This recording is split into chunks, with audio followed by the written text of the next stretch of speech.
বাংলাদেশের নাটক ইন্ডাস্ট্রিতে জনপ্রিয়তার সঙ্গে সঙ্গে তারকাদের পারিশ্রমিকও বেশ বড় অঙ্কে পৌঁছেছে। কেউ একটি নাটকের জন্য নিচ্ছেন প্রায় কয়েক লাখ টাকা।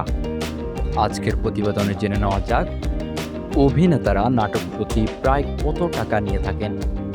শুরুতেই রয়েছে জিয়াউল হক অপূর্ব। প্রকাশিত তথ্য অনুযায়ী একটি নাটকের জন্য তার পারিশ্রমিক প্রায় 4 লাখ টাকা। এমনকি 3 দিনের বেশি শুটিং হলে অতিরিক্ত দিনের জন্য আলাদা পারিশ্রমিক যোগ করতে হয়। এরপরে রয়েছেন মোশাররফ করিম। তার নাটক প্রতি পারিশ্রমিক প্রায় 3 লাখ টাকা বলে বিভিন্ন প্রতিবেদনে উল্লেখ করা হয়েছে। একই সাথে পাল্লা দিয়ে আছেন নিলয় আলমগীর ও মুশফিক ফারহান। তারাও প্রতিটি নাটকের জন্য প্রায় 3 লক্ষ টাকা করে নিয়ে থাকেন। এরপরে রয়েছে তৌসিফ মাহবুব এবং ফারহান আহমেদ জুবান। এই দুইজন জনপ্রিয় অভিনেতা নাটক প্রতি পারিশ্রমিক প্রায় 2.5 লক্ষ টাকা। এবার আসা যাক অপেক্ষাকৃত তরুণ অভিনেতাদের দিকে। খায়রুল বাশার প্রতি নাটকের জন্য তিনি প্রায় 1 লাখ টাকা অথবা তার থেকেও বেশি পারিশ্রমিক নিয়ে থাকেন। এর সাথে রয়েছে ইয়াশ রোহানও।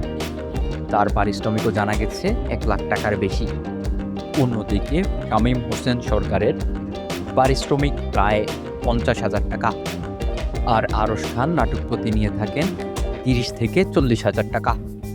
তবে এগুলো নির্দিষ্ট বা সরকারি পারিশ্রমিকের তালিকা নয়।